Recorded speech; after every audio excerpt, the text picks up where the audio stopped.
ఏం లేదు, మా డాడీని కలవడానికి వెళ్ళాము.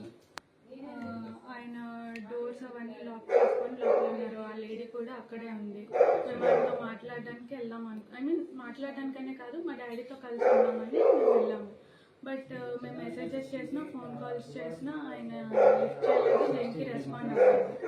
సో ఏంటి అంటే వాళ్ళు ఎప్పుడో ఒకప్పటికైనా డోర్ తీస్తారు కదా అని మేము బయట వెయిట్ చేస్తాం.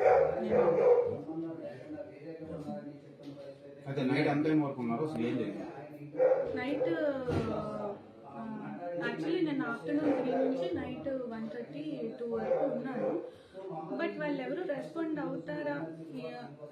అవుతారేమో అని మేము వెయిట్ చేసాం. అట్లీస్ట్ మా డాడీ అయినా నా పిల్లలు బయట ఉన్నారు కదా, లోపల పిలుస్తారనేమో అయినా వెయిట్ చేసాం. బట్ ఏం రెస్పాన్స్ లేదు. ప్రధాన కారణం ఏంటి మీ ఫాదర్ రెస్పాండ్ అవ్వకపోవడం? ఆ లేడీ ఆమెతో ఉండడమే రెస్పాండ్ అవుతుంది.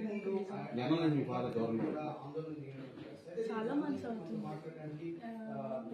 లాస్ట్ ఇయర్ నుంచి దూరంగానే ఉంటాం. ఈ మధ్యకాలంలో మీరు కలవడానికి వెళ్ళాం. లాస్ట్ ఇయర్ వినాయక చవితి అప్పుడు మాట్లాడడానికి వెళ్ళాం. అప్పుడు మా డాడీ వాళ్ళ బ్రదర్ అండ్ వాళ్ళ మదర్ ఏం చేశారంటే మమ్మల్ని లోపలికి రానివ్వకుండా, మేమేదో వాళ్ళకి అటాక్ ఇస్తున్నాం అన్నట్టు క్రియేట్ చేసి మా డాడీతో కలవనివ్వకుండా చేశారు.